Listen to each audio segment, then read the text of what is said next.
उसके बारे में आपको थोड़ी सी जानकारी देंगे। हमने 9 सवाल पूछे हैं। वो 9 सवाल सिर्फ कांग्रेस पार्टी के नहीं हैं, वो ये जनता पूछना चाहती है। गरीब आदमी पूछना चाहता है, महिला पूछना चाहती है, किसान पूछना चाहता है, बेरोजगार पूछना चाहता है, हमारे अनुसूचित जनजाति के लोग पूछना चाहते हैं, एससी के लोग पूछना चाहते हैं। तो वही सवाल जो जनता पूछना चाहती है वो हमने सरकार के सामने रखे, लेकिन सरकार अभी तक कुछ नहीं बोल पाई है। 2014 के अंदर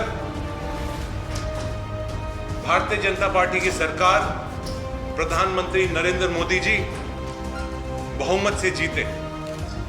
बड़े बड़े वादे कर इस देश की भोली भाली जनता को बेवकूफ बनाकर, जुमले चलाकर वो सरकार में आए।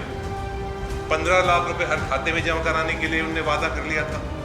उनने वादा कर लिया था कि पेट्रोल और डीजल की कीमतें हम कम करेंगे, एलपीजी की कीमतें हम करेंगे, रुपया और डॉलर को एक कर देंगे, यानी 1 रुपया और 1 डॉलर। ये वादा उनने करा था। उनने वादा करा था कि महंगाई खत्म हो जाएगी। उनने ये वादा करा था कि भारत को विश्व गुरु बनाएंगे।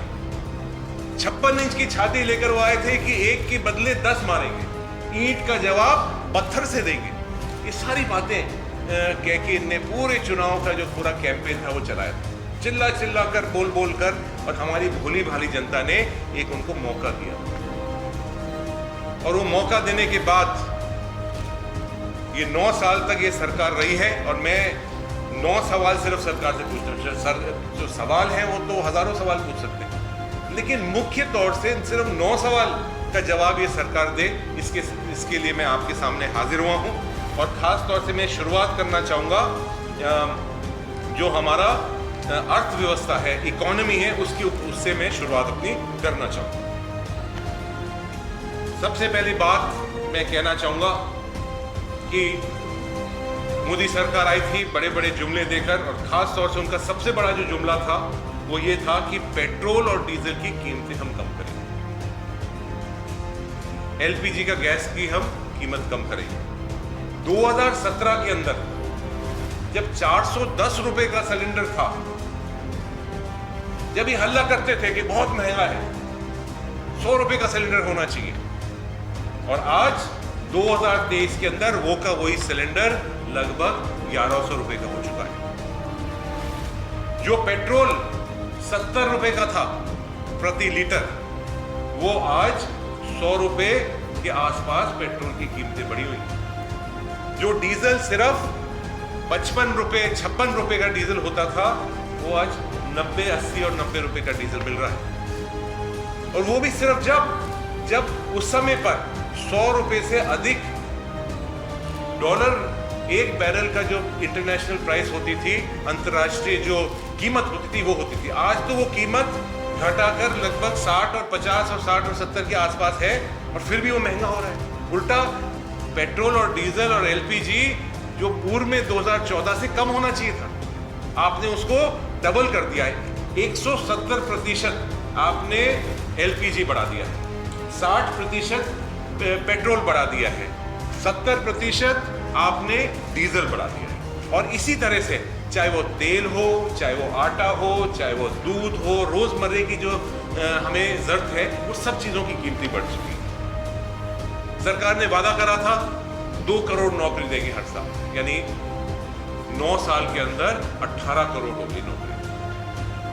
18 करोड़ नौकरी देने की तो बात दूर की बात है, लेकिन जो नौकरी में लगे हुए थे उनकी नौकरी निकल चुकी है, क्योंकि डिमोनेटाइजेशन और जिस तरह की आर्थिक नीतियां थी, उससे जो लोग लगे हुए थे वही निकल रहे हैं। नई नौकरी देने की तो बात बहुत दूर की बात है।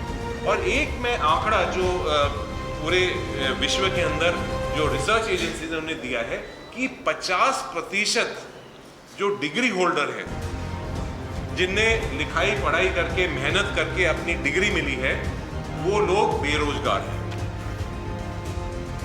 तो ये एक मैं आपके सामने बहुत बड़ी एक बात आपके सामने रखना चाहूँगा। मैं ये भी आपके सामने निवेदन करना चाहूँगा कि जो डिमोनेटाइजेशन के अंदर हुआ, उससे आप सब लोग, मेरे खास तौर से मेरे पत्रकार बंधुओं, सब आप इससे अच्छी तरह जानते हैं कि डिमोनेटाइजेशन से जो छोटे काश्तकार हैं, चाहे वो छोटे दुकानदार हैं, छोटे बिजनेसेस हैं, छोटे इंडस्ट्री वाले हैं, आम आदमी है, आम जनता है, उसका कितना बड़ा उससे उनको हानि हुई है, कितनी बड़ी परेशानी हुई है। और वो काला धन जो इतना बड़ा बड़े चिल्ला चिल्ला कर कह रहे थे काला धन है, काला धन है, काला धन है, वो 1 रुपया काला धन का नहीं निकला और वो पूरा का पूरा पैसा जमा हो गया वापस। और अब एक नया एक्सपेरिमेंट करके 2000 का नोट भी वो डिमोनेटाइजेशन के रूप में चला रहे हैं। उसका कितना बड़ा फायदा होगा ये हम अभी समय बताएगा। इसके साथ साथ जिस तरह से जीएसटी ने लागू करी है, और आपको हैरानगी होगी, एक बात मैं बताना चाहूंगा कि जीएसटी के बारे में हम सब जानते हैं कितनी परेशानी हुई है सब लोगों को जीएसटी में।